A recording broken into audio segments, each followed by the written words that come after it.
우리에게는 믿음과 신념이 있습니다.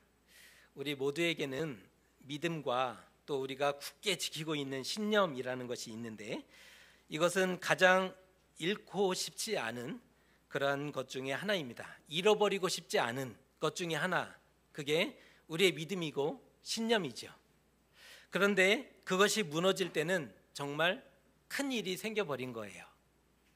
우리가 잃어버리고 싶지 않은 믿음과 신념이라는 게 있는데, 그것이 무너졌다, 깨어졌다라는 것은 정말 큰 일이 생겨버린 것이라고 볼 수 있습니다.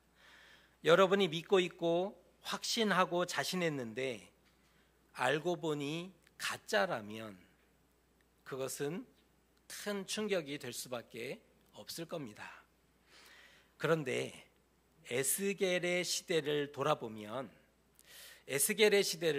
먼저 돌아보면 무엇이 옳고 그른지 구분하기 어려운 시대였어요. 에스겔의 시대는 무엇이 옳은 것인지 무엇이 틀린 것인지를 구분하기 어려운 시대였어요. 한마디로 얘기하면 어둠이었습니다. 창조 이전에 혼돈의 그런 혼돈이라는 것들이 있었죠. 그것처럼 에스겔의 시대는 혼돈 자체였다라고 볼 수 있는 겁니다.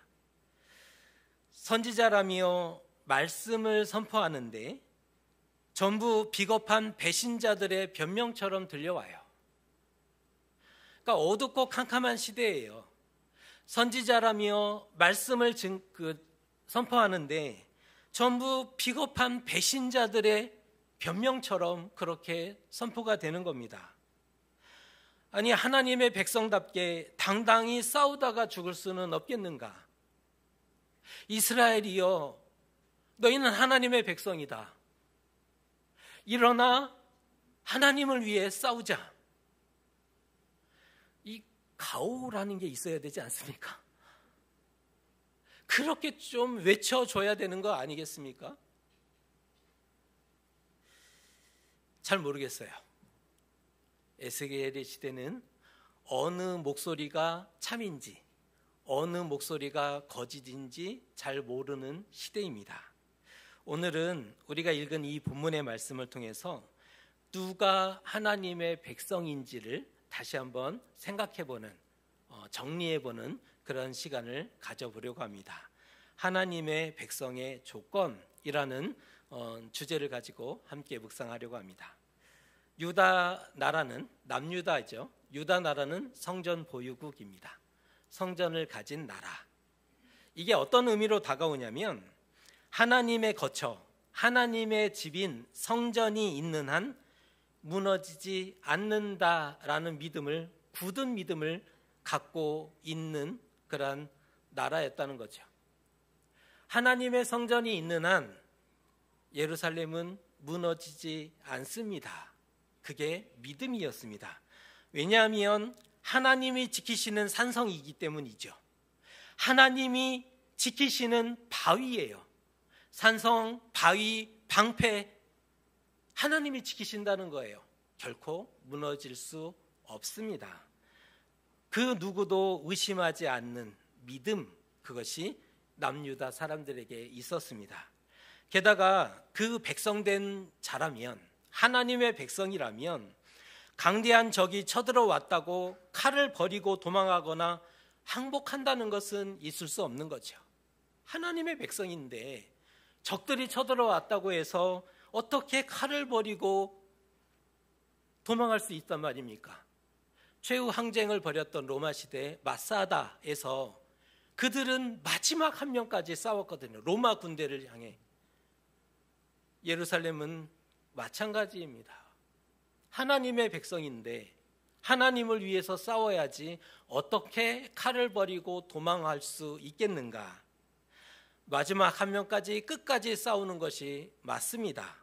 목숨 바쳐 지켜야 합니다. 그만큼 소중하기 때문입니다. 하나님과 백성을 위해 싸우는 자가 진정한 애국자죠. 하나님과 이스라엘 백성을 위해서 싸우는 자가 애국자입니다. 그가 독립투사죠.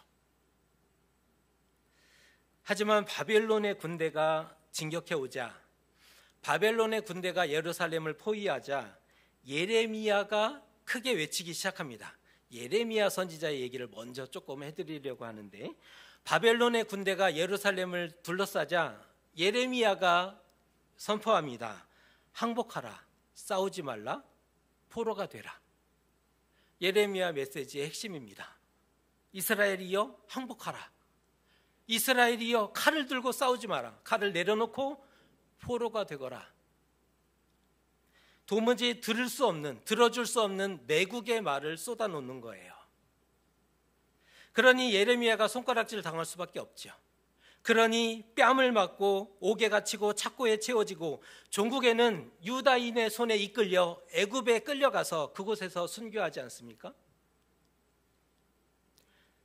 승리와 구원이 아닌 심판의 메시지를 전했고 항복을 권면했기 때문입니다. 심판을 전했고 항복하라는 권면을 했기 때문입니다. 그의 일생을 돌아보면 예레미야는 선지자라는 이유로 극심한 오해와 모험 가득한 삶을 살아냈어요. 그 일생은 선지자라는 이유로 모함을 받았어요. 매국노라는 그런 별칭을 듣게 되었다는 거죠. 그가 눈물 많이 흘린 눈물의 선지자가 될 수밖에 없는 그러한 이유입니다. 마찬가지로 에스겔도 심판을 선포하고 있어요. 다음은 예상이 되죠. 에스겔이 동일하게 심판을 선포하고 있습니다. 어떻게 될까요? 예레미야의 길을 동일하게 따라가는 게 맞죠. 그런데 이게 불행인지 다행인지 에스겔이 포로가 되어 바벨론 땅에 끌려가 있어요. 그곳에서 선포했던 말씀이 흘러 유다 땅에 들어간 거예요. 만일 에스겔이 예루살렘에서 예언했다면 똑같이 예레미야처럼 돌맞았을 것이 분명합니다. 바벨론의 침략으로 인해 유다는 쓰디쓴 눈물을 흘려야만 했습니다. 수많은 죄 없는 사람들이, 무고한 백성들이 죽어갔어요. 바벨론이라는 대제국이 조그만한 요 코딱지만한 나라를 먹겠다고 엄청난 대군을 몰고 왔는데 이건 싸움이 될 수 있는 정도가 아니었죠. 무고한 백성들이 수 없는 사람이 죽어갔습니다. 왕은 즉위한 지 3개월 만에 여호야긴 왕인데 3개월 왕이 되었는데 포로로 잡혀가서 일생을 바벨론 땅에서 포로의 몸으로 죽게 됩니다. 그뿐 아니라 상류층에 속했던 1만여 명의 사람들이 사로잡혀가죠. 주전 597년의 일입니다.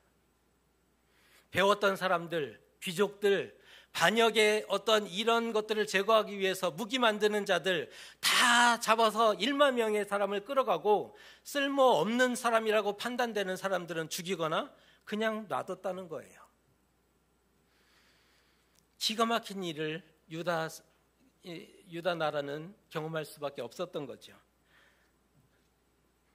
결국 바벨론에 의해 세워진 시드기야가 여호야긴 왕은 바벨론을 반역했기 때문에 포로가 됐고 바벨론에 의해 세워진 시드기야가 그 땅을 다스리게 되었죠. 시드기야 왕이 세워지고 그 땅을 다스리게 되니까 어느 정도 예루살렘이 안정을 되찾습니다. 살아남은 예루살렘 주민들이 생각하기를 누구의 관점이라는 거예요? 살아남은 예루살렘 주민들. 이제 어느 정도 유다 땅이 안정을 되찾으니까 살아남은 예루살렘 주민들이 생각해 보니 성이 아직 건재하더라. 바벨론이 침략해 왔지만 포위했지만 항복을 해버렸잖아요. 결사항쟁으로 인해서 치열하게 싸우다가 무너진 게 아니고 항복을 해버렸어요. 남은 예루살렘 주민들이 봤더니 예루살렘 성이 여전히 건재하더라. 성전을 봤더니 성전 기물을 약탈당하기는 했는데 성전이 무너진 게 아니었더라는 거예요. 예루살렘 주민들이 봤더니 성이 아직 건재하고 성전이 무너지지 않았어요. 그들이 어떤 생각에까지 이르게 되었냐면 우리가 바벨론을 막았다면 이후에 무엇을 못하리, 이 생각에까지 이르게 됐다는 거예요. 우리가 이 대제국 바벨론의 침략을 막았다면 이후에 무엇을 못하리, 이 생각에까지 이르게 됩니다. 그들에게는 누가 있어요? 하나님이. 그리고 또 무엇을 가지고 있어요? 성전. 자신감이 생겼다는 거예요. 바벨론의 침략을 경험하면서 이스라엘이 무엇을 배웠냐? 자신감을 배웁니다. 그 자신감에 의해서 나온 말이 포로된 자들에게 한 말이죠. 포로된 자들에게 하나님과 성소와 약속의 땅에 대한 권리를 주장하는데, 그 주장한 말이 오늘 15절의 말씀이에요. 그들이 자신감에 의해서 나온 말입니다. 이 말씀 한번 같이 읽어주시면 좋을 것 같아요. 시작.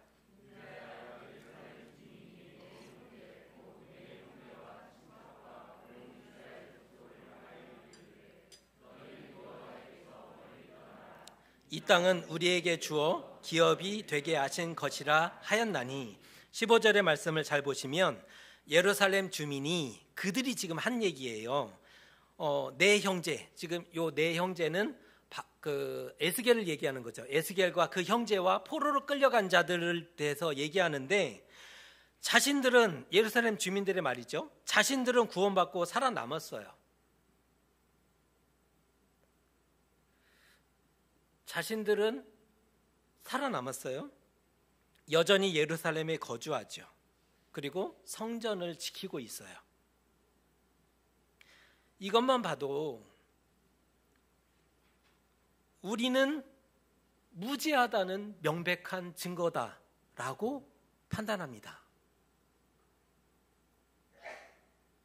바벨론의 엄청난 군대가 유다 땅을 침략했는데 우리는 살아남았어요. 그런데 살아남은 걸 어떻게 해석했냐면, 우리는 하나님 앞에 죄 없다, 깨끗하다라는 증거다, 명백한 증거라고 이해를 한 거예요. 하나님이 우리 편이다라고 판단한 거죠. 하나님 누구 편이라고요? 살아남은 예루살렘 주민들 편. 누가 봐도 그랬죠. 누가 봐도 그렇게 보였어요. 살아남은 자, 그들이 하나님 편이었어요. 반면 포로된 자는 그러면 어떻게 보여졌을까요? 하나님이 버린 자. 포로된 자, 죽은 자는 얼마나 죄가 많았으면 당장 죽었을까? 그렇게 생각했고, 포로된 자는 그들의 죄 때문에 그들은 하나님께 버림받은 것이다 라고 판단합니다. 그들의 많은 죄로 인해서 심판받은 것이고 약속의 땅에서 쫓겨난 것이다. 그들이 출애굽해서 약속의 땅에 들어온 게 얼마나 큰 의미였습니까? 하나님이 주신 땅 약속이 이루어진 그거였어요. 그런데 그 땅 약속을 빼앗기고 그 땅에서, 약속의 땅에서 쫓겨난 것, 그것은 엄청난 충격이었어요. 그리고 포로가 되었으니 이제 하나님과 약속의 땅과는 상관없는 존재가 되어버린 거죠. 멀리 떠나라. 멀리 떠나라. 배신자는 가라. 이 말을 하고 있어요. 살아남은 예루살렘 주민들은 그것이 당연했죠. 그리고 그것이 시대 정의였어요. 누가 한 사람의 생각이 아니라 그 당시 살았던 유다 사람들, 포로로 끌려갔던 사람들 모두 공이 예루살렘에 거주하는 사람들이 정의였어요. 전쟁 중에 죽지 않았잖아요. 포로로도 끌려가지 않았어요. 자신들이야말로 하나님의 선택하신 남은 자였어요. 이스라엘의 신앙을 누가 이어갈 것인가? 진정한 남은 자가 누구인가? 이때 이후로 엄청난 이 신학적인 일들이 벌어졌는데, 이 남은 자 사상이 굉장히 중요해요. 누가 남은 자가 될 것인가? 예루살렘 주민들은 그것은 바로 우리일 수밖에 없다라고 확신했고 믿었습니다. 그들이 이런 말을 하고 있어요. 우리가 주중에 묵상을 했는데, 예루살렘이라는 튼튼한 가마 속에 있는 좋은 고기다 라고 비유를 하잖아요. 마치 처음 듣는 것 같은 표정을 지으시면 안 되고, 주중에 우리는 묵상을 했어요. 예루살렘 주민들이 자신들을 향해서 비유한 걸 어떻게 비유했냐면, 예루살렘이라는 그 튼튼한 가마 속에 놓여있는 가장 최상급의 고기, 여기서의 가마는 하나님께 제사를 올려드릴 때 그 삶는 가마를 얘기하는데, 그 크고 튼튼한 가마 속에 온전히 보관된 하나님께 드려지는 가장 온전한 제물, 그게 바로 우리다. 그게 또 누가 있을꼬? 그렇게 생각했다는 거예요. 실제로 포로된 자들이 얼마나 부러워했는지 모릅니다. 포로로 개처럼 끌려가면서 살아남은 이들이 얼마나 부러웠고 동경했는지 모릅니다. 나는 버림받은 자인데 저들은 하나님이 선택하신 남은 자, 하나님이 사랑하시는 사람, 그들은 그런 동경과 그런 부러움을 샀던 사람들입니다. 그때 많은 선지자들이 일어나 이렇게 선포하는 거예요. 하나님이 지키시니 평강하다, 평강하다, 평강하다. 예루살렘이여, 하나님이 보호하시니 너희는 평강하다. 수많은 선지자들이 일어나 그러한 메시지를 전해주는 거예요. 이 메시지를 들으니 그들의 믿음과 신념이 한층 더 강화되죠. 확신을 주는 거잖아요. 선지자들이 외쳤는데 그들의 믿음과 신념은 더욱더 강화됩니다. 하지만 하나님은 에스겔을 보내서 예루살렘 주민들을 책망하죠. 뭐지? 예언자들이 예루살렘 평강하다 선포했다며요. 그런데 하나님은 에스겔을 통해서 예루살렘 주민들을 책망한대요. 이전에 얘기했던 선지자들은 거짓 선지자였다는 거예요. 에스겔을 통해서 하나님의 참된 말씀을 선포하시는데 그게 16절의 말씀입니다. 그런즉 너는 말하기를 주 여호와의 말씀에 내가 비록 그들을 멀리 이방인 가운데로 쫓아내어 여러 나라에 흩었으나 그들이 도달한 나라들에서 내가 잠깐 그들에게 성소가 되리라 하셨다 하고, 하나님이 친히 이스라엘을 멀리 이방인 가운데 쫓아버렸다라는 뜻입니다. 여러 나라에 하나님이 흩어버렸다는 거예요. 그러면 포로가 되게 한 장본인이 누구라는 거예요? 하나님이 포로가 되게 한 장본인이라는 말씀이죠. 그러나 비록 포로가 되게 하셨지만 약속을 하고 계세요. 그들 나라들에서 내가 잠깐 그들에게 성소가 되어주리라 라고 말씀하시는데, 이 말은 어떤 의미냐면 하나님이 거기로 가시겠다는 뜻이에요. 그들 나라에서 내가 잠시 성소가 되리라 라는 것은 하나님이 그곳에 가시겠다, 포로된 자들과 함께 가겠다라는 뜻이고 가서 그들을 지키겠다라는 약속인 거예요.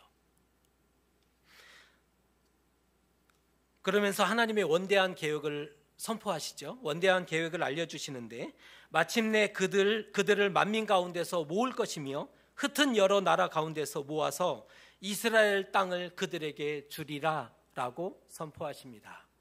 이스라엘 땅을 다시 그들에게 돌려주겠다는 말씀입니다. 겉으로 보기에 누가 보더라도 패배자였고 버림받은 사람들이었는데, 하나님은 오히려 그들에게 성소가 되어줄 것과 심지어 출바벨론의 기적을 이루어 주겠다는 약속을 해주고 있다는 거예요. 출애굽의 기적이 이루어졌던 것처럼 그들에게 성소가 되어줄 것이다. 그리고 출바벨론을 완성해 낼 것이다 라고 약속해주고 있습니다. 하나님이 지금 어디에 계신다는 말씀이에요? 포로된 자들과 함께 바벨론에. 하나님이 어디 계신가? 바벨론에. 포로된 자들과 함께. 그러면 남은 자는 누가 될까요? 남은 자는 누가 될 수 있습니까?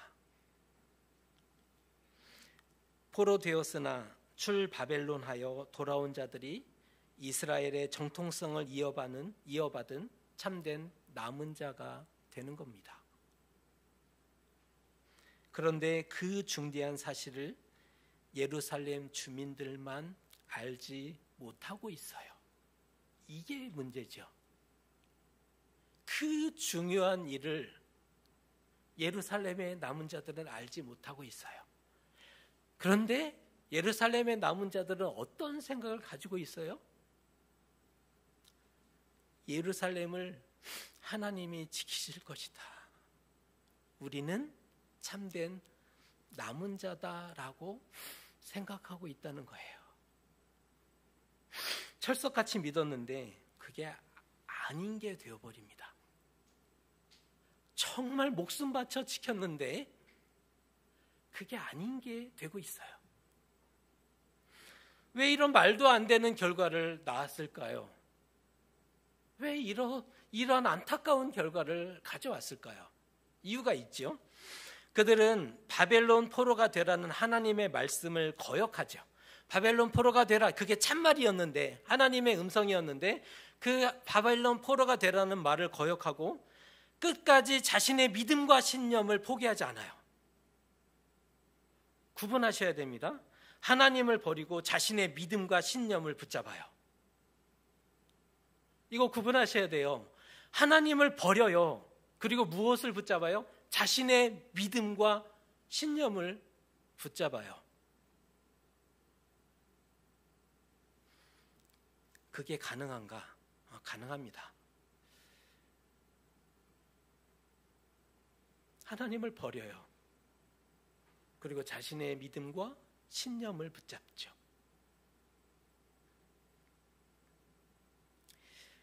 말로는 하나님을 위하는 척 했으나 마음으로는 미운 것과 가증한 것을 따라갑니다. 이게 왜 그런지가 이제 이유가 나오는 거예요.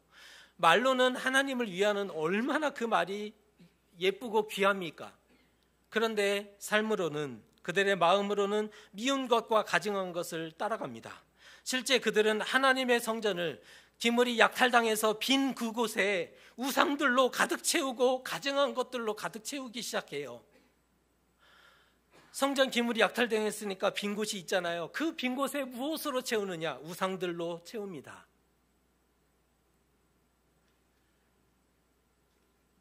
우상과 미신의 진심인 모습을 보여줘요. 진심이에요. 우상을 섬기는데 그냥 하나님도 꼭 붙잡고 같이 혹시 모르니까 이게 잡아지는 게 아니고 우상의 진심인 모습을 보여줘요. 그로 인해 하나님이 도무지 성전에 계실래야 계실 수 없으니까, 있어 보려고 했는데 도무지 있을 수 없으니까 하나님의 영광이 문제방에서 떠올라 그룹 위에 올라가죠. 그룹에서 동편문으로 이동하고 성읍 위로 이동했다가 성 동편 건너쪽으로 떠나가지 않습니까? 나중에 하나님의 영광이 바벨론 땅으로 건너가는 그런 일들도 나타나죠. 삶에서는 온갖 불의를 품었고 악한 괴를 꾸며냈어요. 그들의 삶을 보면 그냥 불의 자체였어요. 여전히 그들은 가난한 자를 압제하고 가난한 자를 착취하고 협박했어요. 불의를 일삼고 악한 괴를 꾸몄어요. 우상도 그대로, 죄도 모두 그대로. 우상도 그대로, 죄도 모두 그대로. 아무 변화도, 아무 노력도 없었어요. 바벨론 침략이라는 엄청난 사건을 경험했는데 그들은 아무것도 배운 게 없었어요. 그들이 배운 것은 자신의 가진 자기 믿음과 신념이 더욱 확고해졌을 뿐이죠. 그 결과 하나님이 더 이상 불쌍히 여기지 않고 긍휼을 베풀지 않겠다라고 선언하시잖아요. 더 이상 불쌍히 여기지도 않고 긍휼을 베풀지 않겠다라고 유다 땅을 향해 선포하십니다. 하나님의 영광이 떠난 예루살렘과 성전은 빈 껍데기입니다. 예루살렘 성이 비록 튼튼해서 바벨론 아니라 그 더 큰 나라가 쳐들어와도 견딜 수 있을지는 모르겠어요. 하나님의 성전이 화려해서 비록 일부 성전 기물이 약탈당했어도 여전히 화려하고 여전히 아름다울 수는 있어요. 그러나 하나님의 영광이 떠나간 예루살렘과 성전은 빈 껍데기, 아무것도 아닌 거예요. 우리가 남은 자다, 우리는 하나님이 선택하신 백성이다, 우기고 주장해도 달라질 건 아무것도 없는 겁니다. 그 상태에서 우리가 남은 자다, 우리는 하나님의 백성이다, 우기고 주장해도 아무것도 달라질 게 없죠. 가오잡던 예루살렘 주민들은 믿음이 좋은 게 아니었어요. 거짓 환상에 사로잡혔을 뿐이죠. 거짓 환상에, 하나님을 믿고 있다는 거짓 환상에 사로잡혀 있을 뿐이었던 겁니다. 일생을 믿었고 믿음과 신념을 지켜왔는데 그게 아니래요.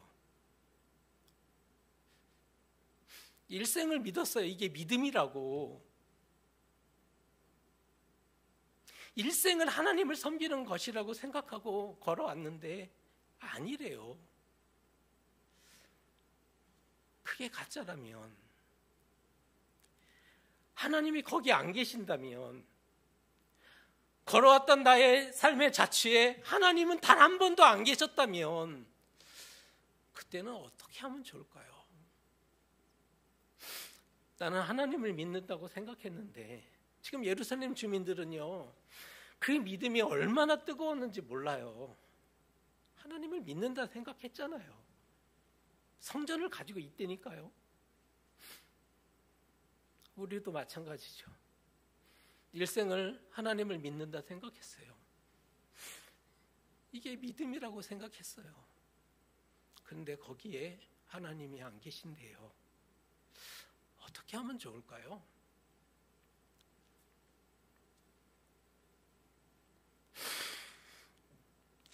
그러면 하나님 명령하신 대로 포로가 되면 되었을까요?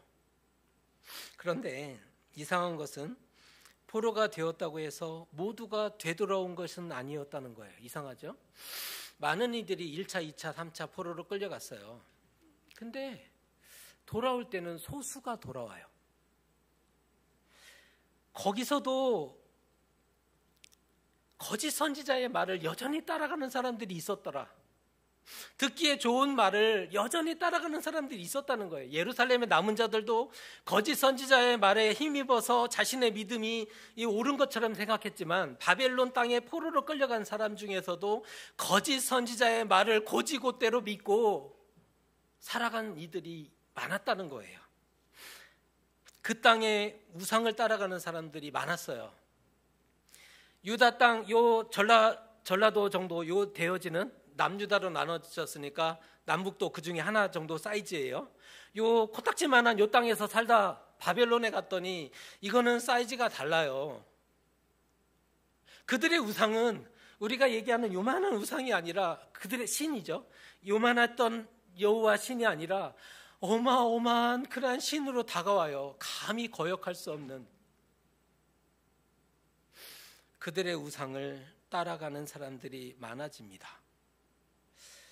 그리고 그곳에 오래된 분들은 70년간 살았죠. 바벨론 땅에 70년간을 살아가며, 70년이면 약 2대가 지나가는 그런 시간이죠. 한 대를 40년 정도로 평균 본다면 2대 정도는 지나가는 그런 시간인데, 그 땅에서 처음에는 가만히 있다가 예레미야가 아니다, 너 이 땅에서 오래 있을 거니까 농사를 짓고 땅을 일구고 집을 지어라. 그 말을 듣고 집을 짓고 땅을 잇고 성실하게 살다 보니 어느 정도 살만해요. 예루살렘은 척박한 땅이었는데 그거는 영적인 젖과 꿀이 흐르는 땅인 거예요. 예루살렘은 영적인 의미예요. 그게 그 땅 자체가 좋다가 아니에요. 근데 바벨론 땅은 축복의 땅이에요. 애굽 땅과 버금가는 아주 놀라운 땅이죠. 그곳에서 성실히 일했더니 하나님이 복을 주시고 부자가 되었어요. 집도 근사하게 지었어요. 땅도 일구어 놨어요. 그런데 어느 날 하나님이 돌아가라.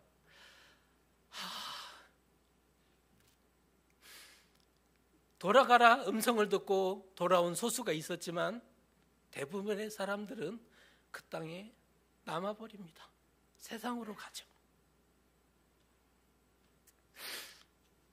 남은 자도 하나님이 아니라고 그럽니다. 포로가 된 자들도 아니라 그래요. 그러면 대체 하나님은 무엇을 인정하고 있는가? 하나님의 백성이, 하나님의 새 백성으로 하나님은 무엇을 인정하고 있는가? 이게 이제 핵심이죠. 하나님의 새 백성은 심판을 달게 받는 사람입니다. 심판을 달게 받는 거예요. 죄와 허물을 회개하는 사람입니다. 회개하는 거죠. 이거 하나님 우리가 잘못했습니다. 우리가 잘못 섬겼습니다. 하나님께 돌아가는 것, 하나님께 돌아가는 사람이 이게 핵심입니다. 심판을 달게 받고 회개하고 하나님께 돌아가는 사람. 예루살렘에 살아남았다면 그것은 어떤 의미일까요? 기회를 주신 거예요. 예루살렘에 살아있다는 것은 기회를 주신 거예요. 기회를 주신 것이니 그제라도 우상을 버리고 하나님께 돌아섰어야죠. 예루살렘에 살아있는 자는, 살아남은 자는 하나님이 끝낼 수도 있었지만 기회를 주신 거예요. 기다려 주시는 거예요. 돌아서라고. 그렇다면 깨닫고 돌아섰어야죠. 포로가 되었다면 죄로 인해서 심판받은 게 맞으니 하나님의 은혜와 긍휼이 아니면 우리는 아무것도 아닙니다. 엎드렸어야죠. 우리의 많은 죄로 인해 심판받았으니 하나님 그 긍휼과 자비를 좀 베풀어 주십시오라고 엎드렸어야 된다는 겁니다. 예루살렘에 있느냐 바벨론으로 가느냐 어디에 있느냐가 중요하진 않아요. 예루살렘에 있는 자도 하나님께 돌아선 자는 남은 자가 됩니다. 바벨론 땅에 갔지만 하나님의 말씀에 따라 순종하고 엎드리고 돌아온 자는 남은 자가 되었듯이 어디에 있는가는 중요하지 않더라고요. 하나님 앞에 있느냐가 중요합니다. 어디에 있느냐가 중요하지 않고 하나님 앞에 있느냐, 이게 가장 중요한 거죠. 재앙을 피해서 예루살렘에 살고 있다고 해서 남은 자 아닙니다. 포로가 되었다고 해서 다 망하고 이제 끝나버린 것인가? 그것도 아니라는 거예요. 가장 큰 심판이라는 것은 전쟁이나 기근이나 포로가 되는 것이 아니라 하나님이 떠나시는 것, 그것이 가장 큰 심판입니다. 여러분은 어떻게 생각하세요? 가장 큰 심판은 하나님이 떠나시는 것, 하나님이 버리시는 것, 기회라는 것이 사라져 버리는 것, 그게 가장 큰 심판이라는 겁니다. 이런 차원에서 우리를 도전하고 싶습니다. 하나님 사랑하는 마음을 달라고 기도해야 되지 않겠습니까? 사람은 하나님께 스스로 돌이킬 수 없죠. 사람의 어떤 재능, 능력으로도 하나님께 스스로 나아갈 수가 없어요. 사람은. 그렇다면 그런 우리의 존재라면 하나님 사랑하는 마음을 이곳에도 조금 허락해 주셨으면 하나님, 그 하나님 사랑하는 마음을 나에게도 주의 종에게도 허락해 주십시오. 스스로 하나님께 돌아갈 수 없으니 하나님의 성령으로 기름 부으서 우리를 좀 새롭게 바꿔주십시오. 나는 나의 행동 단 하나도 바꿔낼 수 없는 연약한 자님, 성령으로 나를 덮어주셔서 나의 삶을 바꿔주십시오. 새롭게 해주십시오. 기도해야 되지 않겠습니까? 말씀 앞에 마음이 부드러워질 수 있게 해주십시오. 이 기도. 돌같이 굳은 마음이 이곳에 꽉 둘러차 있잖아요. 사람은 기본적으로 돌 같은 마음이 들어가 있죠. 가만 놔두면 사람은 하나님께 돌아가지 않아요. 우상에게 나아가 자연스럽게 우상에게 갑니다. 우리의 마음은 인정하셔야 돼요. 돌 같은 마음이 가득해요. 이 돌 같은 마음을 이곳에서 빼어주시고 하나님의 말씀을 들을 때 부드러운 마음을 주셔서 그 말씀이 이곳에 심겨지고 자라지고 열매 맺을 수 있게 도와주십시오. 그렇게 기도해야 되지 않습니까? 하나님 사랑하는 마음, 성령님 아니면 안 됩니다. 하나님의 말씀이 나를 고칠 수 있는데 돌 같은 마음을 좀 빼어주시고 부드러운 마음으로 하나님 바꿔주십시오. 예배를 기도로 시작하라는 의미가 어떤 의미일까요? 하나님, 오늘 예배할 때 복 많이 주십시오, 응답받게 해주십시오가 아니라 예배를 기도로 준비하라는 것은 하나님, 오늘 하나님 앞에 있는데 나는 아무것도 아니니 사랑하는 마음을 오늘 하나만 주십시오. 주의 성령을 부어주셔서 오늘 예배 진행될 때 하나님 성령 감동하셔서 변화되게 해주십시오. 하나님 말씀 들을 때 찬송과 가사도 하나님의 말씀이요, 기도할 때도 하나님의 말씀이고, 설교가 선포될 때도 하나님의 말씀인데, 그 하나님의 말씀이 들려올 때 이 안에 있는 돌 같은 마음이 빼지고 부드러운 마음으로 그 하나님의 말씀을 듣고 나도 좀 변화될 수 있게 바꿔주십시오. 그게 우리의 기도가 되어야 되지 않겠습니까? 이처럼 하나님께 다시 돌아가고자 힘쓰고 마음으로 하나님을 따르는 것, 이것이 하나님의 백성의 자격이고 조건입니다. 유일한 자격이고 조건입니다. 신약의 시대를 살아가는, 교회의 시대를 살아가는 하나님의 백성들에게 단 하나의 하나님의 새 백성의 자격이 있다면 다시 돌아가기를 힘쓰고, 완벽히 되라는 말씀이 아니잖아요. 완벽하게 되라는 말씀이 아니에요. 다시 돌아가기를 힘쓰라는 거예요. 돌아가기를 힘쓸 때 또 다시 부딪혀서 넘어질 거예요. 또 어쩌면 오늘은 우리가 예배하고 나가면서 차 빼면서 시험에 들기도 해요. 불과 5분 시간도 안 되지만 차 빼면서 넘어지기도 하고, 사랑하는 아내가 속을 긁기도 하고, 사랑하는 남편이 속을 뒤집어 놓기도 하고, 잘 살아보려고 하는데 도무지 직장의 동료들이 하나도 돕지도 않고 굉장히 억울하고 분하시기도 할 거예요. 그런데 하나님 우리에게 완벽하라고 얘기하지 않으세요. 돌아가기 위해 노력하는, 넘어지지만 다시 일어서는, 포기하지 않고 일어서는, 다시 돌아가기 위해서 힘쓰고 마음으로 하나님을 따르는 자, 그가 하나님의 새 백성입니다.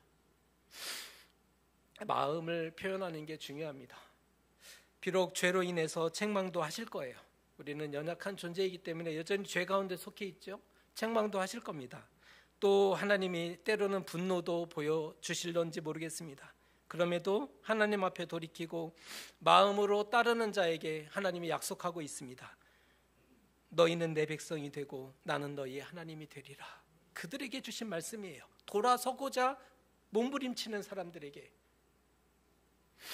자기 믿음과 신념이 확고하고 강하다고 해서 하나님이 함께 하시는 거 아니에요. 나의 믿음이 뜨겁고 확고하다고 해서 하나님이 함께 하시는 거 아니에요. 가장 뜨거운 사람들은 예루살렘 백성들이었어요. 그들은 하나님을 위해서 목숨을 내놓을 수 있는 사람들이죠. 우리는 하나님을 위해서 목숨을 내놓을 수 있는 그런 사람들은 아니잖아요. 자신의 믿음이 뜨겁고 확신하다고, 그렇다고 해서 하나님이 함께 하시는 거 아니에요. 착각하지 마세요. 내 믿음이 좋다고 하나님이 함께 하시는, 그거 절대로 불가능합니다. 순종하여 포로가 되었다고요? 참 잘하셨습니다. 하지만 거기에만 머물고 있다면 하나님의 백성은 될 수 없어요. 따라가다가 포기해버리는 거 하나님의 백성 되지 못합니다. 하나님의 백성의 조건은 다시 하나님께 돌이키고자 힘쓰는 사람, 마음으로 하나님을 따르는 사람입니다. 우리 이거 놓치지 마셨으면 좋겠어요. 우리가 일생 걸어갔는데 돌아봤더니 하나님이 안 계셨대요. 그러면 우리 뭐 한 겁니까? 그 상황을 맞이하고 싶지 않습니다. 우리가 함께 신앙생활을 하는데 제가 그 자리에 없다면 이거 어쩌갈 거예요? 우리 교인 중에 그곳에 안 보인다면 뭐 한 거예요? 저는 뭐 한 거고 우리는 뭐 한 겁니까? 왜 손 못 잡아주셨어요? 이것은 우리 모두가 단 한 사람도 빠짐없이 함께 가야 할 길입니다. 우리 일생 걸어갈 때 다시 돌아가십시다. 잘하지 못하지만 다시 돌아갑시다. 하루에 하나씩만 하나님 앞에 씨름하면서 걸어가면 좋겠어요. 1년이면 365개의 나의 다름이 나타날 거예요. 그만큼 성장한 것이고 그만큼 나의 믿음이 새로워진 거잖아요. 우리 비록 빠르지는 못하지만 빠른 사람은 아니지만 하나님께 돌아가기 위해서 다시 오늘도 도전하고 마음으로 하나님을 따르는 그런 참된 하나님의 새 백성 되시기를 주님의 이름으로 축복합니다.